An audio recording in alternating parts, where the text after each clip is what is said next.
Di video sebelumnya gue sudah membahas apa itu yang namanya color space transform, teman-teman. Jadi kalau misalkan teman-teman belum menonton tutorial sebelumnya, teman-teman bisa cek di bawah. Oke, jadi hari ini kita akan membahas settingan exposure yang pas, teman-teman ya, di DaVinci Resolve. Kita langsung aja ke DaVinci Resolve-nya langsung.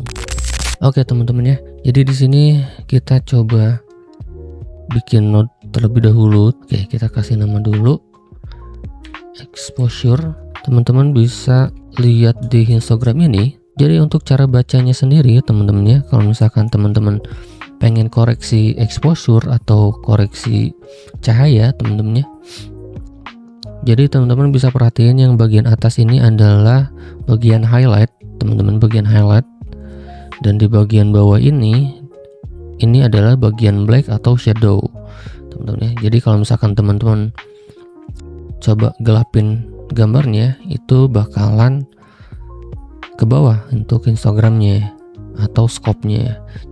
Tapi kalau misalkan teman-teman naikin ke atas atau di over expose, itu bakalan ke atas semuanya, teman-teman ya. Jadi kurang lebih untuk bacanya itu kurang lebih kayak gitu. Jadi kita coba untuk setting di bagian exposure-nya. Di sini ada yang namanya lift, gamma, gain, dan offset, teman-teman ya.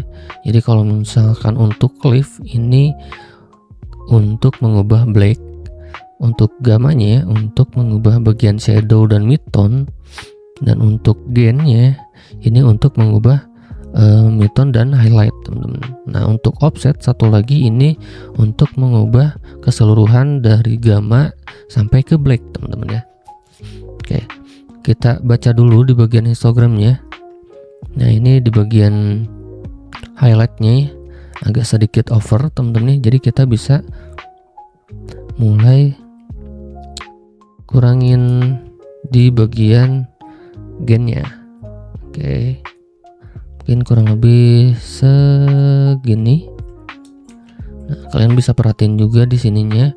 Mungkin untuk highlight bisa di 896 atau mungkin lebih dikit juga gak apa-apa. Ini masih aman, teman-teman, asal jangan terlalu atas banget gitu kan. Nah untuk shadownya teman-teman bisa lihat juga ini sedikit agak kurang kontras. Jadi kita coba ubah di bagian liftnya.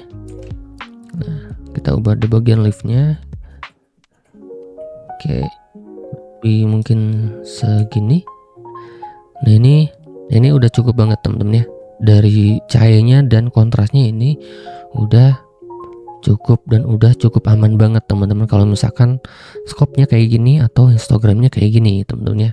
Teman-teman bisa lihat ini before-nya and after-nya kayak gini. Dan ini udah aman banget, teman-teman. Kalau misalkan teman-teman bisa lanjut ke step selanjutnya. Oke, di konten selanjutnya gua akan membahas cara merubah white balance, dan ada beberapa tahap untuk mengubah white balance tersebut. Dan kalau misalkan teman-teman ada yang mau tanya, teman-teman boleh langsung komen di kolom komentar ya, teman-teman ya. Kita jumpa lagi di tutorial selanjutnya. Thank you.